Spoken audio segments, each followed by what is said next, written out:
महानगरपालिकेच्या वतीने आज या ठिकाणी वृक्षारोपणाचा आणि सभागृहाच्या भूमिपूजनाचा आज जवळपास जो कार्यक्रम या ठिकाणी देवस्थान परिसरात भक्त निवास बांधकाम 1.5 कोटी कामाचा असा हा दोन्ही कार्यक्रमाला या ठिकाणी त्यांचे आशीर्वाद लाभले आहेत. महंत गरुडदासजी त्यागी महाराज त्याचबरोबर इथे उपस्थित असलेले सर्व नागरिक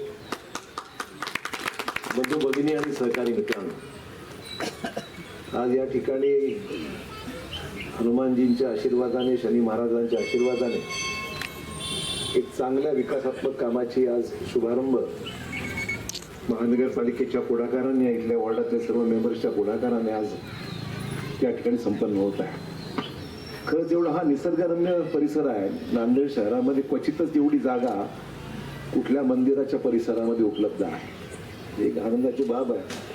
ही जागा जर महाराजांच्या परवानगीने आणि आपल्या सर्वांच्या सहकार्याने चांगली विकसित केली तर खूप चांगलं देवस्थान आहे.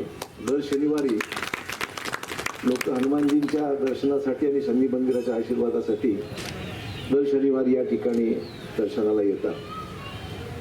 मी तर तुमच्या वाड्यात दर शनिवारी आहेच जवळपास. जे नांदेडला असतो तर असतो, एरवी कुठे बाहेरगावी गेलो तरच प्रश्न आहे. पण दर शनिवारी तुम्ही न बोलवता येतो, म्हणजे तुमच्या देवासाठी येतो.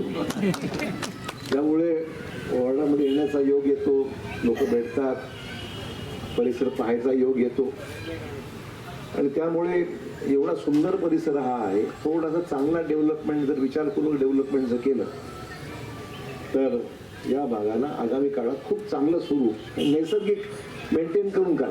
उगाच तिकडे इमारतीने हेंदी करून का थोडं ओपन स्पेस जागा बसायला यायला कार्यक्रम होतात, लोक येतात, धार्मिक कार्यक्रम असतात, काही कोणाचा व्यक्तिगतही कार्यक्रम असतात, भोजनाचाही कार्यक्रम होतो. त्यामुळे सगळे कार्यक्रम होत असताना पण जागेचं जे नॅचरल जे आहे स्वरूप, नैसर्गिक जे स्वरूप आहे ते न बिघडवता या जागेचा विकास आगामी काळात आपण केला पाहिजे, जेणेकरून शहरातलं एक सुंदर देवस्थान म्हणून आहेत. लोक तिथे येतातच, अधिक लोकांच्या सोयी लक्षात घेऊन डेव्हलपमेंट चांगली व्हावी आणि त्यासाठी एक चांगला आर्किटेक्ट पकडून प्लॅन तयार करावा अशी माझी सूचना आयुक्तांना आहे. वृक्षारोपणाचा कार्यक्रम एक खूप महत्वाकांक्षी कार्यक्रम आहे. गेल्या 2 महिन्यापूर्वी एक मीटिंग घेतली होती